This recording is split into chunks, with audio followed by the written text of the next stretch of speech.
Okay. Yes, I'm with Deputy Kristina Moore. We've just come out of her first public scrutiny meeting, health, looking at the children's services and improvements thereof, following the Scottish report, which was pretty wholesale condemning of the lack of improvement. What did you make of it? Well, if you want to talk about the Scottish report from the Children's Inspectorate, I think that there were a number of points of criticism in that report. I don't think anyone would deny that. The thing that was positive about the report was the will of both the Minister and the Assistant Minister and the team around them actually to implement change and to move forward.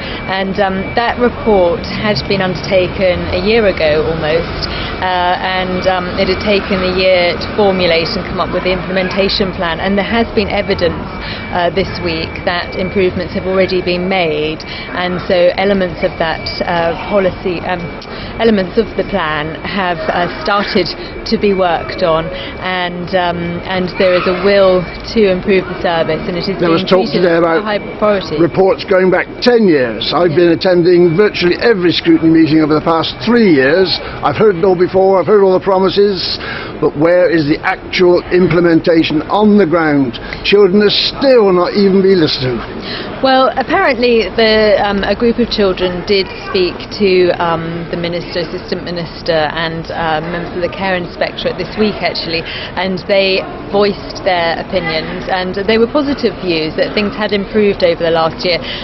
We obviously won't take that for granted. We have asked and apparently have been granted permission to meet with these children and hear the same presentation, and so we shall do that because we believe in following up all recommendations that are made and that we will make in the future, and holding the department and the Minister to account. One of the issues that is referred to as lack of framework. Right?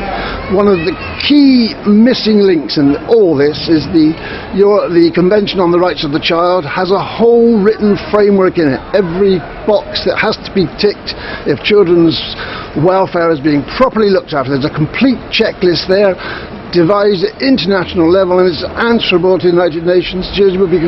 Why isn't that still implemented? Nobody even mentioned the Convention on the Rights of the Child, and that has been referred to in previous reports.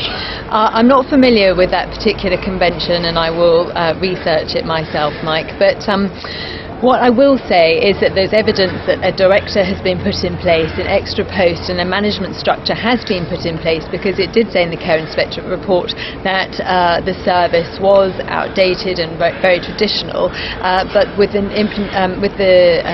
new chief officer in place, that process and the management structure has changed, and so that there is more coordination and a better framework, and we shall be checking that that does work adequately and with the best interests of all looked after children. Of course, today is Holocaust Memorial Day. We're whizzing off now to speak about that, but of course international conventions, rights of the child, that is all part of what Holocaust Day ought to be all about. If it has any meaning in Jersey, those are the sorts of things that ought to be priority, absolute priority. I quite agree with you. The other thing, on the issue of resources, I'm told that the officers of the department, health department, are spending an enormous amount of money refitting their offices at the moment. There doesn't seem to be any limit. I didn't hear that referred to today. No, I didn't either, but we'll look into it for you.